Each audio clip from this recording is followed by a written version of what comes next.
एक बार गौतम बुद्ध अपने आश्रम में अपने सभी शिष्यों को शिक्षा दे रहे थे कि दुनिया की सबसे तेज छुरी हमारी ज़बान है और दुनिया के सबसे खतरनाक हथियार हमारे शब्द हैं, जो बिना किसी का खून बहाए लोगों को अंदर ही अंदर मार सकते हैं। हमारे शब्द हमारी ताकत हो सकते हैं, लेकिन ये हमारी सबसे बड़ी कमजोरी भी हो सकते हैं। अगर हमें नहीं पता कि कब, कहाँ और क्या कितना बोलना है, यदि हम सही समय पर सही इरादे के साथ सही शब्दों का प्रयोग करते हैं, तो यह हमें एक सफल व्यक्ति बनाता है। लेकिन अगर हम सही समय पर सही इरादे से सही शब्दों का इस्तेमाल नहीं करते, तो यह हमारे जीवन को नर्क से बदतर बना सकता है। तो दोस्तों, आज की कहानी के माध्यम से मैं आपको बताऊंगी कि चुप रहकर कैसे हम अपने जीवन को बदल सकते हैं। आपको चुप रहने की शक्ति को समझना होगा। आपको चुप रहने की शक्ति का एहसास इस वीडियो में होने वाला है। वीडियो शुरू करने से पहले कमेंट बॉक्स में नमो बुद्धा लिखकर वीडियो को लाइक करें। तो चलिए शुरू करते हैं। जापान में एक बहुत ही प्रसिद्ध बौद्ध भिक्षु रहा करते थे। उनका नाम रिसाई था। रिसाई अकेले रहते थे। दुनिया के शोर शराबे से दूर जंगल में वो रहते थे और वह बड़े ही ध्यानी और प्रभु भक्त व्यक्ति थे, इसलिए वह पूरे जापान में बहुत अधिक प्रसिद्ध थे। एक दिन एक राजकुमार रिसाई के पास आया और बोला, हे प्रिय भिक्षु, मैं हमेशा थका हुआ, निराश और परेशान महसूस करता हूँ। मेरा मन बहुत अशांत रहता है। हालांकि मेरे पास सब कुछ है, दौलत, शोहरत, सुख सुविधाएं जो हर व्यक्ति पाना चाहता है या पाने की इच्छा करता है, लेकिन फिर भी मेरे अंदर इतनी अशांति और चिंता क्यों है? रिसाई ने उसकी बात बहुत ही ध्यानपूर्वक सुनी और कुछ सोचने के बाद कहा, तुम इस प्रश्न का उत्तर जानते हो, बस तुमने कभी इस प्रश्न को हल करने की कोशिश नहीं की। रिसाई ने आगे कहा, मैं एक रिसर्च करना चाहता हूँ, क्या तुम मेरा साथ उसमें दोगे? इस रिसर्च के बाद तुम्हारे जीवन में किसी भी तरह की अशांति और चिंता नहीं रहेगी। ये बातें सुनकर राजकुमार बहुत हैरान था। उसने रिसाई से कहा, बताइए मुझे क्या करना होगा? अपने मन की शांति के लिए मैं कुछ भी करने को तैयार हूँ।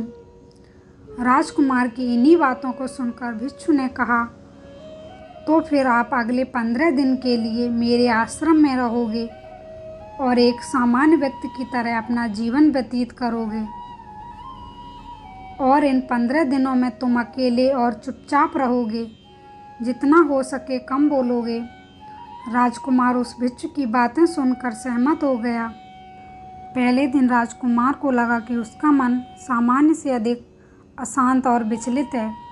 उसके मन में तरह तरह के विचार आ रहे हैं और वह आम लोगों की तरह जीवन जीने में असहज महसूस कर रहा है।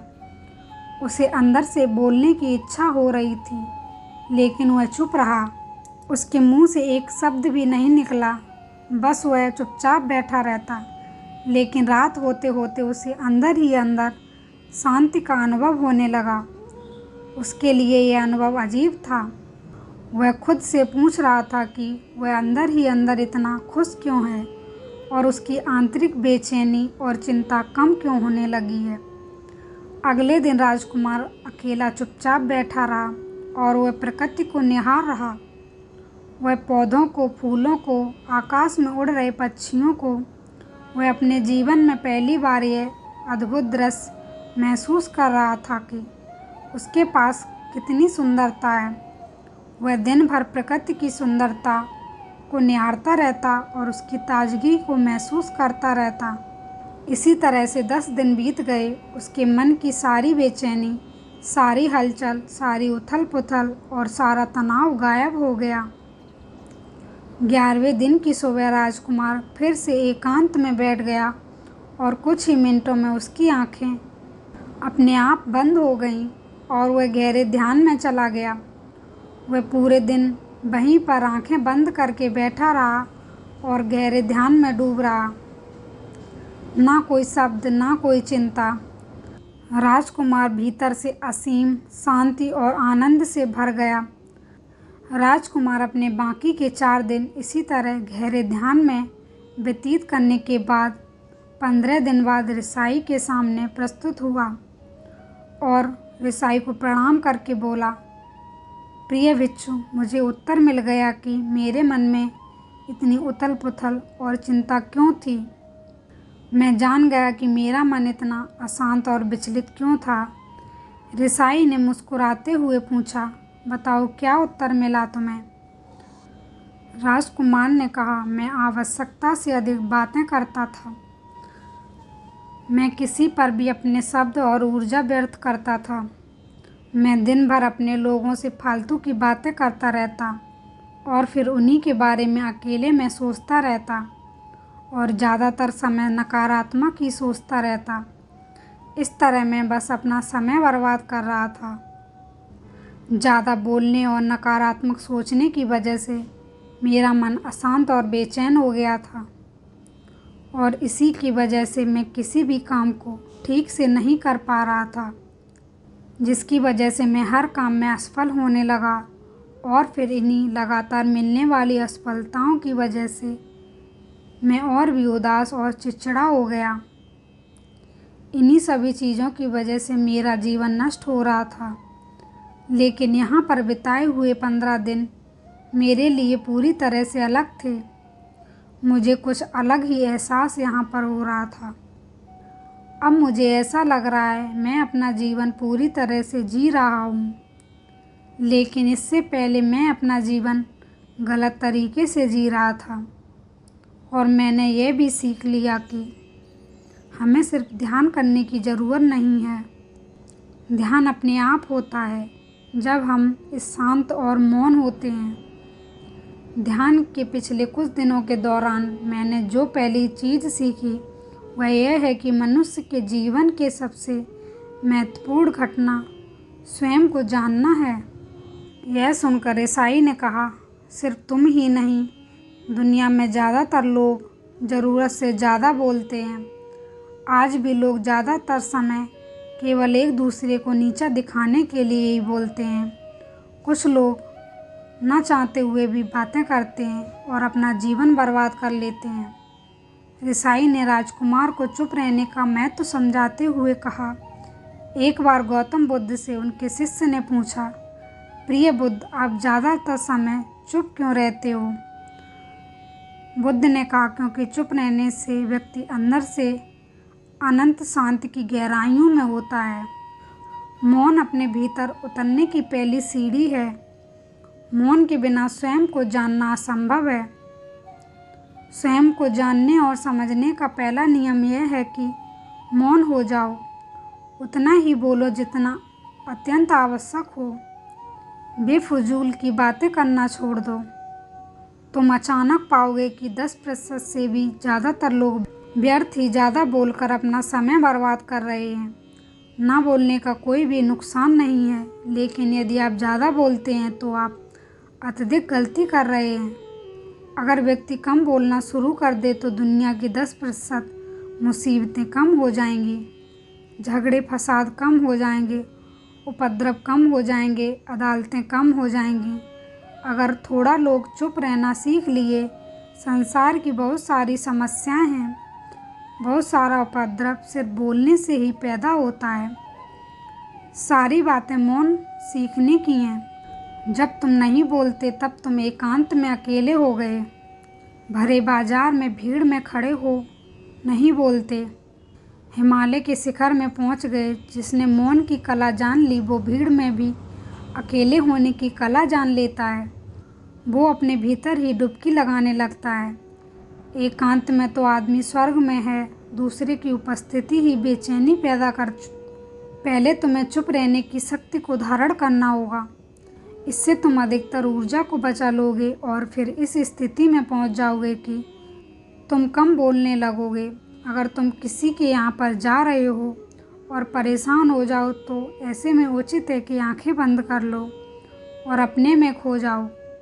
वहाँ से आपको ताजगी महसूस होगी, क्योंकि तुम्हारे अंदर ही जीवन का वो स्रोत छुपा हुआ है, वह किसी दूसरे में नहीं है।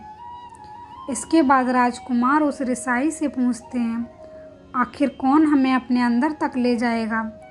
ये बातें सुनकर ऋषि बुद्ध कहते हैं, तुम्हें स्वयं ही अपने अंदर उतरना होगा और वहीं से परम राज्य जीवन का आनंद ले पाओगे। आनंद का जन्म यहीं से हुआ है, यहीं से तुम मौत में डूब जाओगे, यही तुम्हारी सूरज उदय होगा और यहीं से अस्त होगा। इसी प्रकार तुम बार बार डुबकी लगाओ। जब भी तुम डुबकी लगाकर लौटोगे, वहाँ से तुम पाओगे फिर ताजगी भरी जीवन की नई संपदा मिलेगी। इस नई शक्ति के जन्म होने से तुम्हारी थकान गई, उदासी गई, चिंता गई। जैसे कोई स्नान करके लौटता है तो शरीर शीतल हो जाता है, शांत हो जाता है, ऐसे ही जब कोई भीतर से साफ होकर वापस आता है, मौन में स्नान करके लौटता है, तो समस्त अस्तित्व, समस्त व्यक्तित्व शांत और मौन हो जाता है, आनंदित हो जाता है। जब तुम आंतरिक मौन की उस पराकाष्ठा पर पहुंच जाओगे, तब तुम पाओगे कि बोलने से भी तुम्हारा मौन खंडित नहीं होता, वो बना ही रहता है। उसकी एक अंतर्धारा लगातार तुम्हारे भीतर बहती रहती है। तुम बोलते हो तो तुम शब्द का उपयोग भी करते हो, लेकिन वो तुम्हारे मौन को खंडित नहीं कर पाती। एक बार गहरे मौन में स्थिर हो जाओ, फिर तुम्हारी वाणी में मिठास भी आ जाएगी। तुम्हारा बोलना संगीतपूर्ण होगा, तुम्हारा बोलना सत्य होगा। तुम बोलोगे तो दूसरों पर भी शीतलता छा जाएगी। जैसे ही तुम अंदर से चुप होते हो, तुम इतने शक्तिशाली होने लगते हो कि समाज की निर्भरता तुम छोड़ने लगते हो और तुम्हारे जीवन में एक मस्ती आती है जो केवल दीवानों के जीवन में होती है। तुम्हारे चेहरे पर एक नई रौनक आ जाती है, तुम्हारी आंखें किसी अमृत के समान हो जाती हैं और तुम अनंत शांति के समुद्र में डूबने लगते हो। इतना कहकर बिच्छू ऋषि ने अपनी बात खत्म की और वो मौन में चले गए। राजकुमार उनका धन्यवाद कर कर अपने महल में चला गया। दोस्तों, आपने भी अनुभव किया होगा कि बहुत ज़्यादा बात करने से दिमाग अशांत हो जाता है, जिससे हम अपने दिमाग पर नियंत्रण खो देते हैं और साथ ही साथ अपना ध्यान भी खो देते हैं। जो लोग बहुत ज़्यादा बोलते हैं, उनके पास किसी एक काम पर ध्यान केंद्रित करने की काबिलियत नहीं होती। वो अपने किसी भी लक्ष्य पर पूरी तरह से केंद्रित नहीं कर पाते।